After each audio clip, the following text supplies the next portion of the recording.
পূর্ব মেদিনীপুরের পাঁশকুড়া ঘোষপুর এলাকায় ইরাপুরের গোসাই মন্দিরে পুতুল দিয়ে পুজো দেওয়া রীতি বেশ পুরানো। মন্দিরে রোজ গড়ে 40টি মানতের পুতুল জমা হয়। পুজোর পরে সেগুলো বিলিয়ে দেয় মন্দির কর্তৃপক্ষ।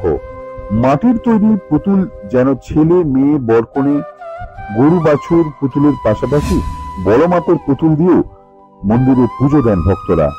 পাঁশকুড়ার ঘোষপুর এলাকা এরাপুরে গোসাই মন্দির এলাকার 3টি পরিবারের এই পুতুল তৈরি কাজের সঙ্গে যুক্ত। ভক্ত পুণ্যার্থীদের পুতুলের চাহিদা মেটাতে এই 3 পরিবার বেশ কয়েক বছর আগে নিজেদের পেশা বদলে পুতুল তৈরি শুরু করে। দক্ষিণ পূর্ব রেলপথ খিরাই ও হাওড় স্টেশনের মাঝে রেল লাইনের উত্তর দিকে রয়েছে এই গোসাই মন্দির। মন্দিরটি আসল বৈষ্ণব সাধক রামানন্দ গোস্বামীর সমাধিসৌধ। জনশ্রুতি রামানন্দ ছিলেন শ্রী চৈতন্যদেবের পার্ষদ। 1510 সালে চৈতন্যদেব তমলুক হয়ে পুরী গেছিলেন, সেই সময় তার সঙ্গী ছিলেন রামানন্দ।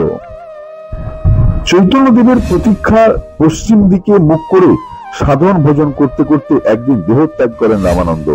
তাকে সমাধিস্থ করে সেখানে মন্দির গড়ে তোলা হয়। মন্দিরটি বেশ প্রাচীন।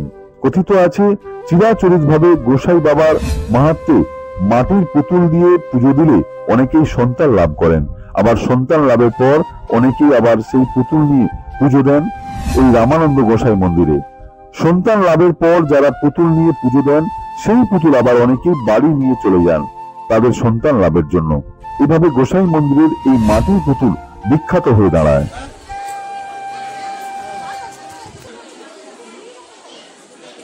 বিশেষ গুণ আছে, যাদের সন্তান লাভের আশায় এখানে সবাই পুজো দিতে আসে। যাদের অনেক দিন সন্তান হচ্ছে না তারা মানসিক করে যায়, পুজো দেয়, সন্তান হলে তারপরে পুতুল দেয়। শুধু মানুষ না, গরু বাছুর যাদের অনেক সমস্যা, শরীর খারাপ, তারাও মানসিক করলে এখানে পুজো দিলে সুস্থ স্বাভাবিকভাবে থাকে। পুতুল পুজো দেওয়ার রেওয়াজ আছে। যাদের মনস্কামনা পূর্ণ হয় তারা এখানে পুতুল দিয়ে যায়। হ্যাঁ, বিয়ের পরে আমি প্রথম এসেছি। পরিবেশটা খুবই সুন্দর, লোকেশনটাও ভালো জায়গায়।